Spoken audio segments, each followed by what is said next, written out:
CEMAP, é, Centro de Documentação do Movimento Operário Mário Pedrosa. O CEMAP foi constituído em 1981, né? E o nome dele, obviamente, foi pensado logo após o seu falecimento, e inclusive eu lembro que na época nós fomos até o Rio de Janeiro conversar com a viúva do Mário, a Meire Houston Pedrosa, no sentido de que a gente queria homenagear e se ela tinha, enfim, se opunha a isso, tinha alguma... Não, pelo contrário, ela disse não, apoio, tal. Ela escreveu uma cartinha, tá, enfim, conservada lá no CEMAP em algum lugar, e essa foi a homenagem. Ele já surge num período em que a ditadura militar já tinha terminado nos seus estertores, nós já estávamos na época já da nova república, e num momento em que nós começamos a pensar, eu já não militava politicamente, partidariamente, digamos assim, outros companheiros também não, mas continuávamos tendo um grande relacionamento, um relacionamento às vezes até diário, com a geração Mário Pedrosa. Não mais com ele, que ele tinha falecido em 81, mas com Plínio Melo, com vários outros militantes daquele período, e principalmente com uma pessoa que também precisa ser melhor estudado e também receber as suas homenagens, que foi o jornalista Fúvio Abramo. Não é? Fúvio Abramo, que irmão de Cláudio Abramo, irmão de Lívio Abramo, o grande gravurista brasileiro, e irmão da artista mais conhecida, talvez, da família, que é Lélia Abramo.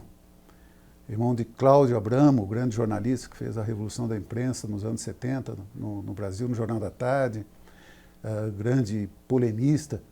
Ou seja, a família Abramo também fez parte desse contexto, né, todo que eu falei de Mário Pedrosa. E o Fúvio tinha um grande senso de que tudo isso precisava ser registrado, tudo isso precisava ser preservado, porque todo esse período de enormes transformações e convulsões que aconteceram lá desde os anos 20 até os anos 30, levou toda essa geração e todas essas pessoas para a cadeia, para o exílio, dizimação de arquivos, queima de documentos, etc, etc. Aí o Fúvio Abramo fez essa proposta para nós, né? Principalmente para mim, para o Daines e para o Vito Letizia. Nós militávamos em uma organização de caráter trotskista, a Organização Socialista Internacionalista.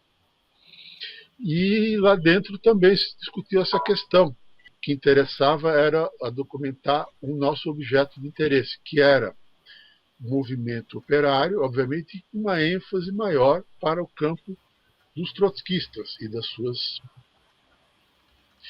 da sua corrente de ideias. Mas, obviamente, a gente tem lá no CEMAP, e o CEMAP cresceu muito nesse sentido, várias correntes, inclusive a comunista. A gente tem vários documentos importantes lá no CEMAP nesse sentido. Naquela época começava a ganhar vulto esse tema de estudar a organização da esquerda, dos sindicatos, dos movimentos sociais. Isso era uma coisa que começou a surgir, tinha muito. Bom, eu particularmente também, comigo aconteceu a mesma coisa.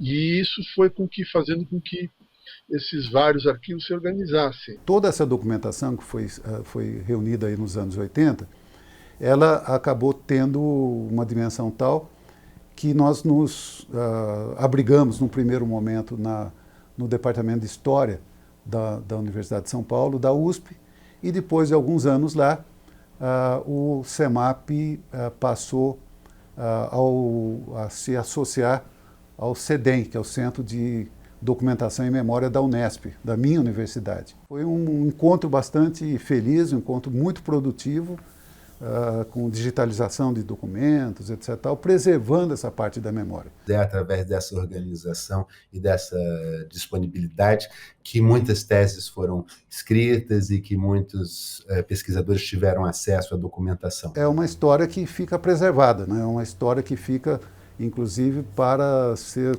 melhor trabalhada por novos pesquisadores, pela juventude pesquisadora, que certamente vai entender toda essa documentação e a parte ainda que não foi explorada com outros olhares, né?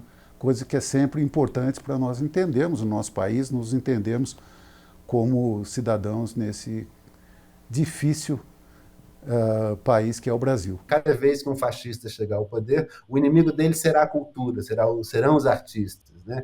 E aí a gente tem que saber que, enfim, a gente tem que se preservar desses períodos nefastos da história, como o que a gente está passando agora, e é importante, nesse sentido, muito importante, o trabalho desenvolvido pelas universidades e o apoio que as universidades eventualmente dão a iniciativas como a do CEMAP.